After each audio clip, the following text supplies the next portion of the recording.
So starting at the Discovery Trailhead, doing the Fun K loop and the Flossie's loop, and then out to the Echo Lake Trailhead. I think it's about 3 miles in each direction, so out and back is about 6 miles. So one loop or one out and back is 6 miles. Try and do that 3 times. Get about 18 miles in.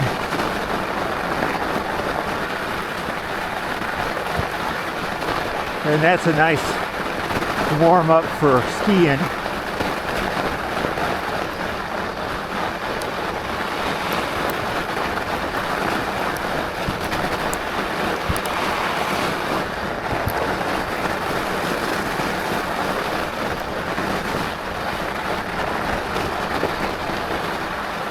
So this forest is a lot of lodgepole pine, some alpine fir, and some spruce. Flossie's Flurry, that's the name of this trail. And you can ride these trails in the summer.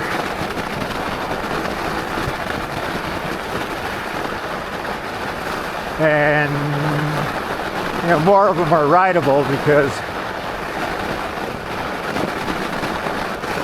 you don't have the snow issue. You need to do that on a regular mountain bike.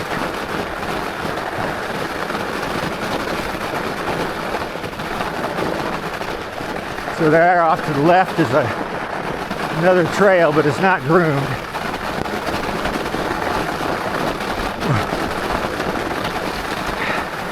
These fat tire bikes, they don't do so well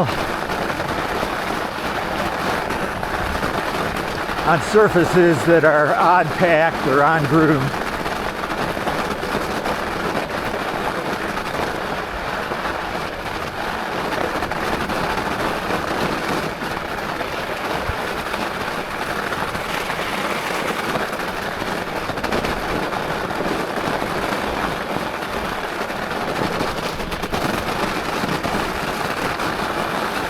You can see the groomer had come out here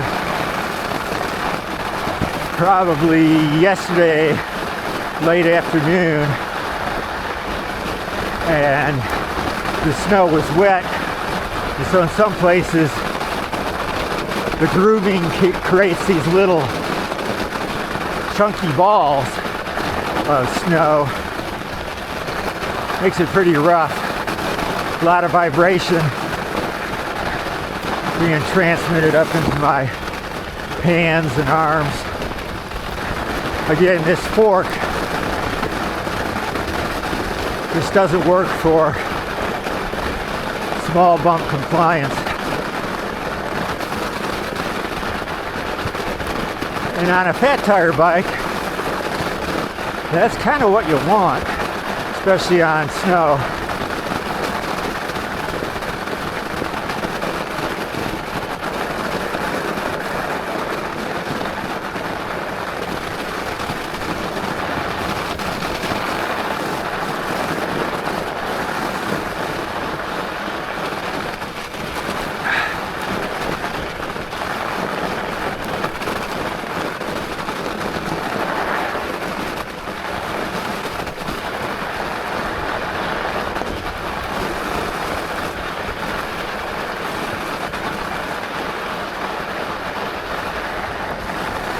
There's another trail. It's even got a fallen tree on it. We have had some high winds. There's another ungroomed trail.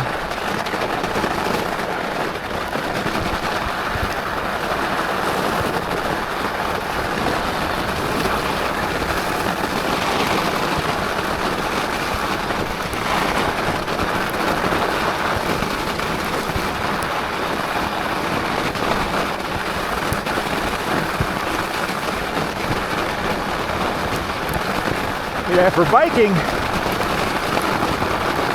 conditions are actually pretty good. A little rough. In cross-country skiing, they would be considered icy, crunchy,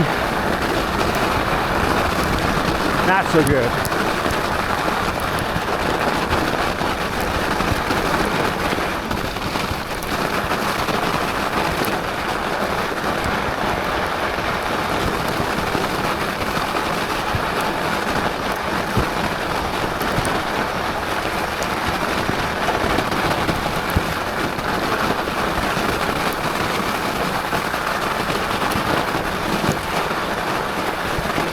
So earlier in the year, I did some filming out here with my little flying camera.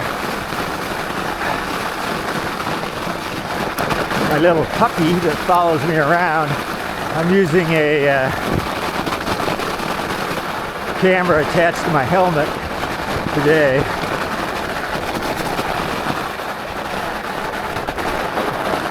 Back on the Echo Lake Trail. This is the main drag. For downhill skiing, I found my little flying puppy just does not work. For one thing, the speeds skiing are just way too high. That thing just doesn't keep up. And the other problem is that it loses track of me, especially on steep terrain. You're going down, it's kind of flying level, and so pretty soon it's stuck way up high in the air and you're way down below it, and it's looking for you. You got to climb back up the hill and somehow coax it back down. Otherwise, it just sits up there hovering.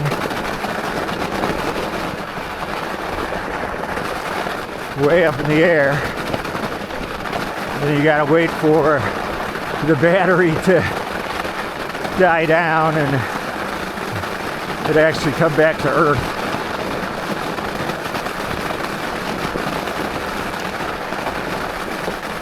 The battery lasts about 10 minutes. So sometimes you're stuck there just waiting. So I've given up using the little flying camera for capturing downhill skiing. You really need a more sophisticated drone style setup. If you notice, that's what they use for filming the World Cup races. They have a drone that's following the skier down the hill, and there's a operator, and that drone has got to be able to hit 70, 80 miles an hour.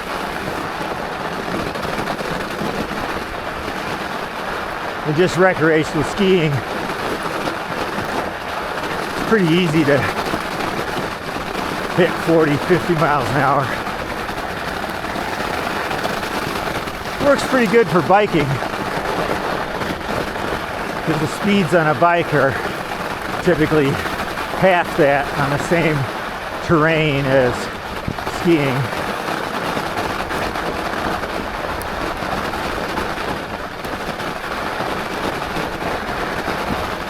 Mountain biking,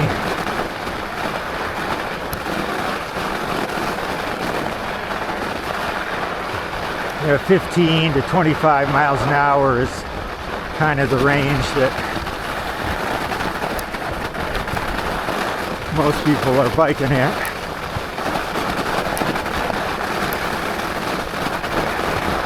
Except for maybe World Cup downhill mountain biking, they'll hit 30, maybe even 40 miles an hour, certain situations.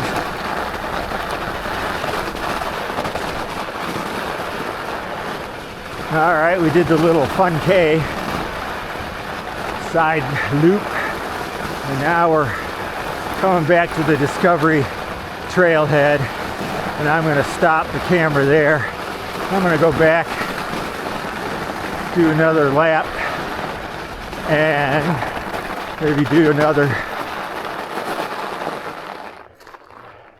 find some other trails that are groomed, check those out. All right, looks like they're getting the chairlift going.